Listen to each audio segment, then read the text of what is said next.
Hi, my name is Hadi Alawadi, and this is my CAS 100 Personal Expertise speech. These are my audience right here.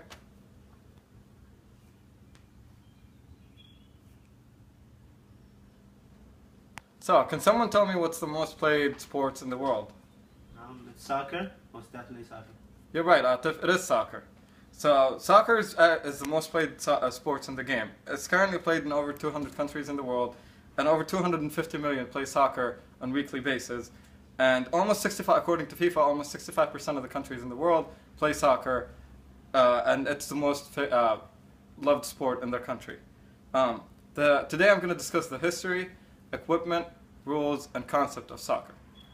So, soccer initially was started, or the first interaction of human beings with soccer was about 4 centuries BC by the ancient Greek. Images of ancient Greek people show human beings playing a game similar to soccer with a ball-shaped stone. That game is believed to be more of a passing the ball between players and skills of controlling the ball rather than kicking it towards a goal like modern soccer. According to FIFA, the International Federation of Football, the first human being game that was developed, which is similar to soccer, was about 3 centuries BC. It was developed in China, and the name of the game was Cuju. The whole point of that game was to kick the ball towards a net that's wrapped between 2 poles, which is similar to the concept of modern soccer that we play today. But, however, the rules of the current soccer game that we play were not developed until 1863 by the Football Association in London. The final set of rules was put together in 1886 by the International Football Association in London. So moving on to the main concept of the sport, it consists of 2 teams, and the 2 teams play against each other, and the whole point of the game is to get the ball into the other team's goal. The game consists of 2 periods, each one of them being 45 minutes long with a 15-minute break in total. So a total of 105 minutes, which is a little bit, almost 2 hours each game. Each team has 11 players. One of the players is usually a goalkeeper, which has to stand by the goal and protect the goal from any balls that are being kicked at the goal from the other team. And there are 10 players that are set as free. They have no specific position to stand in by any rules. However, throughout the time of the game, the positions of the players have developed, and there are 3 main positions now: the defender, the midfielder, and the striker. The main job of the defender is to protect the goal when the other team tries to score a goal. The midfielder's main role is to pass the ball from the back to the strikers, and then the strikers' jobs are to kick the ball and score the goal and score the ball in the other team's goal. As I said before, there's 1 goalkeeper and 10 free players. The main rule of soccer, one of the main rules of soccer, is that the goalkeeper is the only player who's allowed to touch the ball with his hands and arms. However, the other 10 players are not allowed to do that. They're only allowed to use their legs, their head, any part of their body pretty much, besides their hands and arms.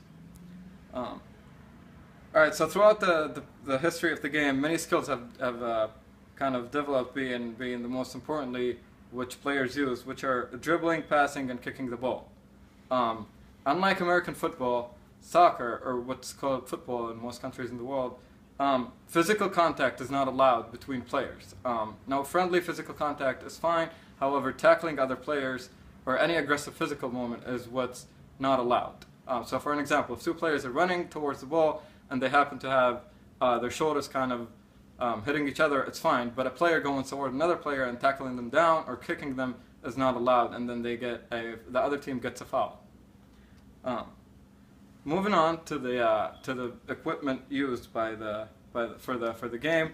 The equipment for soccer is very simple. There are 3 things that are required: a field, a goal, and a ball. But there are rules on the size of each one of them. The field has to be rectangle. The length of the field has to be between 100 to 110 meters, according to FIFA and the international standards, and the width has to be between 45 to 90 meters. According to FIFA as well, the ball has to be spherical with a circumference of 68 to 70 centimeters, a weight of 410 to 450 grams, and a pressure of 0.6 to 1.1 bars. The material of the balls has changed throughout the time. Nowadays, all the balls are synthetic. The last thing that's also used for the game is the length of the goal. And the length of the goal is usually 7.32 meters, and the height is 2.44 meters. However, the international standards do not specify anything about the width of the goal. The width could be anywhere between a half meter to 1.5 meters, and usually the net is tied to the back side of the goal. So today I've discussed the history of soccer, the concepts, the rules of the game, and the equipment needed to play that game. Last but not least, I'll leave you with this quote. I'm attracted to soccer, capacity for beauty. When well played, the game is done with a ball. The game is a dance with a ball. This is a nice quote that I like by Eduardo Gualio, and I hope you enjoyed my speech. Thank you.